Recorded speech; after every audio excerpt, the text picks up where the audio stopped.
teman-teman, perkenalkan nama saya Anissa Randalia dari kelas akuntansi B 2019 Universitas Negeri Medan. Di sini saya akan menyampaikan materi pembelajaran tentang kewirausahaan digital untuk memenuhi tugas mata kuliah kewirausahaan yang diampu oleh Dr. Andes Jumiadi Abdi Winata AK MSI. Sebelum lanjut menonton video ini, jangan lupa share, komen, dan subscribe ya, agar lebih banyak orang yang dapat menonton video pembelajaran ini. Apa sih kewirausahaan digital itu? Kewirausahaan digital atau dengan kata lain digital entrepreneur adalah istilah yang menggambarkan bagaimana kewirausahaan akan berubah karena bisnis dan masyarakat terus ditransformasikan oleh teknologi digital. Kewirausahaan digital menyoroti perubahan dalam praktik wirausaha, teori, dan pendidikan. Kewirausahaan digital juga mencakup segala sesuatu yang baru dalam hal tentang kewirausahaan di dunia digital, termasuk yang pertama, cara baru menemukan pelanggan untuk usaha wirausaha. Yang kedua, cara-cara baru dalam merancang dan menawarkan produk dan layanan. Yang ketiga, cara baru menghasilkan pendapatan dan mengurangi biaya. Yang keempat, peluang baru untuk berkolaborasi dengan platform dan mitra. Yang kelima, sumber peluang, resiko, dan keunggulan kompetitif baru.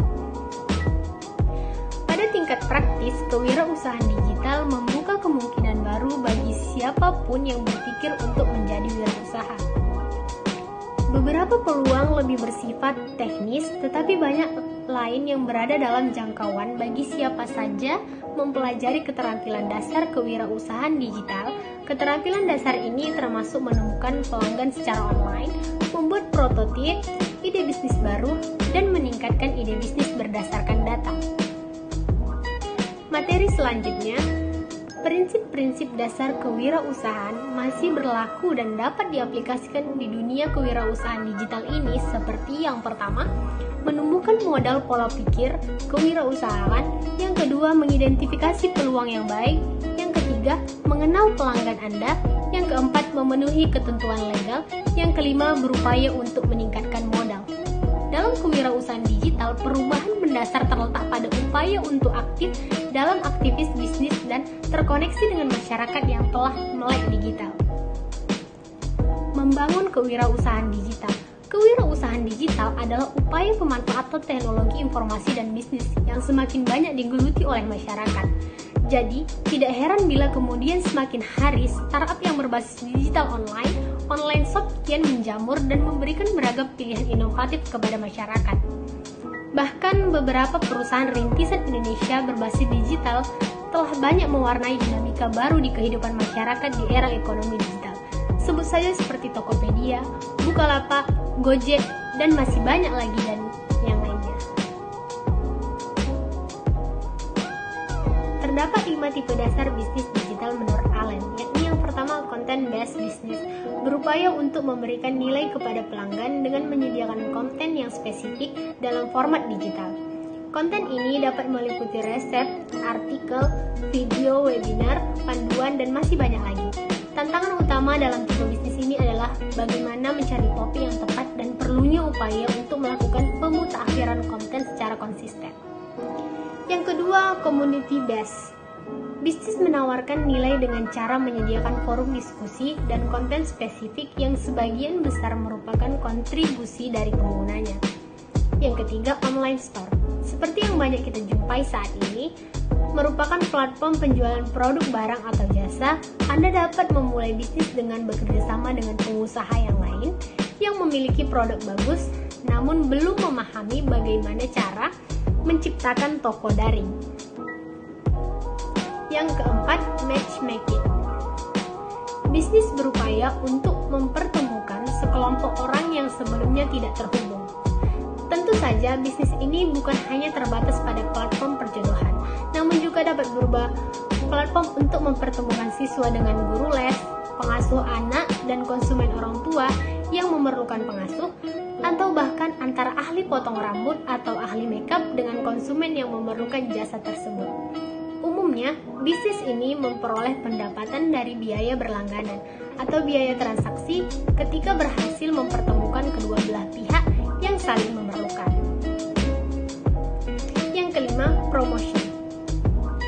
Bisnis bertujuan untuk menarik pelanggan baru ke suatu bisnis yang sudah ada. Sebagian besar bisnis yang sudah ada tertarik untuk mendapatkan pelanggan baru, namun baru cara untuk memperoleh pelanggan baru di dunia digital ini bisa sangat memusingkan bagi pemilik usaha kecil menengah atau startup bisnis. Promotion bisnis dapat menarik pelanggan baru dan membuat mereka melakukan kontak dengan suatu institusi bisnis, mengunduh informasi, memberikan kupon, atau penawaran spesial. Materi selanjutnya, strategi pemasaran di era digital. Yang pertama, memahami target pasar bisnis Anda. Salah satu strategi pemasaran produk yang paling penting adalah memahami target pasar Anda, yakni orang-orang yang masuk dalam target penjualan produk.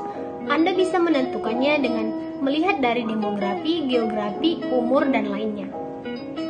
Yang kedua, pakai sosial media. Marketing media sosial menjadi salah satu strategi digital marketing paling efektif untuk pemasaran bisnis Anda karena proses pertukaran informasi sangat cepat dan hampir setiap orang memiliki media sosial. Anda bisa memilih platform sesuai kebutuhan dan target pasar, mulai dari Facebook, Instagram, hingga WhatsApp.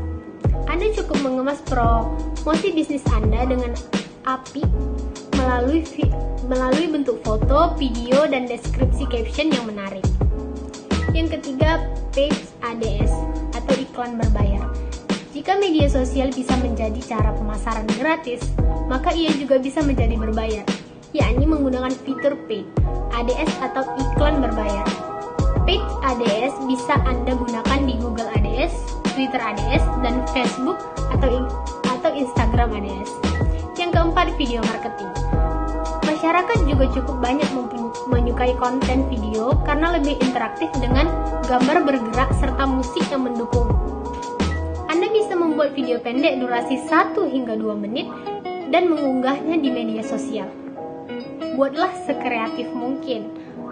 Yang kelima, blog atau website dan SEO. Website atau blog adalah situs yang bisa Anda gunakan untuk mengisinya dengan berbagai informasi terkait bisnis Anda. Melalui website, Anda bisa mengedukasi calon konsumen Anda agar mereka tahu bisnis Anda dan tertarik untuk memakainya. Yang keenam, lakukan analisis dari strategi pemasaran Anda. Saat Anda sudah melakukan pemasaran, maka jangan lupa untuk mengukur dan menganalisis hasil kerjanya. Hitunglah dari awal saat Anda mulai memasarkan hingga proses akhirnya. Hal ini penting untuk bahan evaluasi selanjutnya, sehingga Anda dapat mengambil langkah agar proses pemasaran Anda lebih baik ke depannya. Untuk menjadi wirausaha digital, terdapat beberapa prinsip yang harus dimiliki. Yang pertama, minat. Hal yang paling mendasar untuk menjadi wirausaha adalah memiliki minat ketertarikan yang besar dengan wirausaha.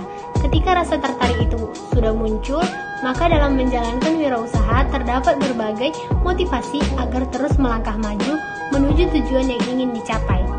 Memacu semangat untuk melakukan hal yang terbaik dalam berwirausaha. Sebab, tanpa ketertarikan atau minat yang besar, rentan untuk menyerah di tengah jalan ketika kendala menghampiri saat berwirausaha. Yang kedua, visi dan misi. Adanya visi misi yang jelas, maka minat yang besar tadi dapat lebih terarah. Tanpa adanya visi misi yang jelas, minat yang besar tadi akan tidak jelas arahnya, dikarenakan tidak memiliki sasaran atau apa yang ingin dicapai. Ini dikarenakan visi misi membantu untuk memberikan pedoman tentang apa yang harus dicapai dalam berwirausaha. Yang ketiga, kepemimpinan. Dalam berwirausaha diperlukan juga untuk memiliki kemampuan untuk memimpin, setidaknya memimpin diri sendiri. Kemampuan ini sangat diperlakukan ketika kita memperkerjakan orang lain. Dengan adanya kepemimpinan yang jelas, maka akan lebih mudah untuk memberikan kepercayaan, menjaga semangat berwirausaha, dan juga tujuan yang ingin dicapai dengan tim akan menjadi tujuan bersama, bukan tujuan masing-masing individu. Yang keempat, jaringan atau relasi. Hal yang tak kalah penting untuk menjadi wirausaha adalah kemampuan untuk membangun jaringan atau relasi. Membangun relasi ini haruslah dilakukan sejak awal merintis usaha. Jika kita mampu untuk membangun relasi, hal ini dapat memberikan manfaat bagi kita karena dengan adanya relasi atau jaringan dapat mempermudah kita untuk melakukan pengembangan usaha, utamanya ketika kita menemui masalah atau kendala. Yang kelima, berani mengambil resiko. Dalam berwirausaha, kita harus siap untuk menghadapi berbagai resiko yang akan terjadi. Karena dalam berwirausaha pastilah ada resiko. Resiko ini tidak dapat dihindari begitu saja. Dan ketika kita mengalami suatu kendala, haruslah disadari itu adalah bagian dari pembangunan bisnis. Karena dengan adanya suatu masalah yang dialami, dapat menjadikan kita lebih berpengalaman dan hati-hati dalam memilih langkah guna meminimalisir resiko. Materi selanjutnya, kelebihan menggunakan digital marketing. Yang pertama, memudahkan kegiatan pemasaran. Digital marketing tak lain adalah kegiatan marketing dengan menggunakan media digital. Memudahkan di sini artinya adalah mudah dalam mendapatkan customer, dalam meningkatkan pemasaran. Yang kedua, pemasaran lebih efektif dalam menjangkau customer. Kita bisa menargetkan ini beberapa jumlah pengunjung yang datang ke website atau toko online kita dalam sehari. Menggunakan beberapa media iklan digital marketing, kita bisa melakukan hal ini. Yang ketiga, biaya iklan yang sangat murah. Bidang marketing pemasaran tidak akan pernah lepas dengan iklan. Sudah sejak dari dulu bahwa melakukan pemasaran setidaknya akan menggunakan iklan, mulai dari iklan di kolom koran, majalah, radio, hingga televisi. Yang keempat, data pemasaran. Dalam semua aspek iklan digital, baik sebelum maupun sesudah melakukan iklan, khususnya dengan Google ADS dan Facebook ADS, keuntungan terbesarnya adalah data. Materi selanjutnya, kekurangan menggunakan digital marketing. Yang pertama, sulit diterapkan tanpa pengetahuan dan pengalaman. Saya berani menjamin meskipun Anda mempunyai modal 10 juta untuk mencoba digital marketing, kemungkinan besar akan sia-sia. Itulah sebabnya banyak perusahaan memilih menggunakan digital marketing agency. Bahkan dashboard digital marketing yang paling umum digunakan seperti Google Analytics, Google ADS, dan Facebook ADS. Manajer sangat rumit dipahami oleh orang awam yang baru menggunakan, perlu waktu yang lama untuk belajar dan terbiasa. Yang kedua, membutuhkan passion. Saya sering menemui klien, terutama pembisnis yang merasa kesulitan dalam belajar dan menerapkan digital marketing seperti CEO, CEM, dan SMM. Karena setiap orang mempunyai passion yang berbeda pada setiap bidang. Sebagai contoh, pekerjaan montir bengkel akan sangat sulit dilakukan jika orangnya tidak mempunyai passion di dunia otomotif.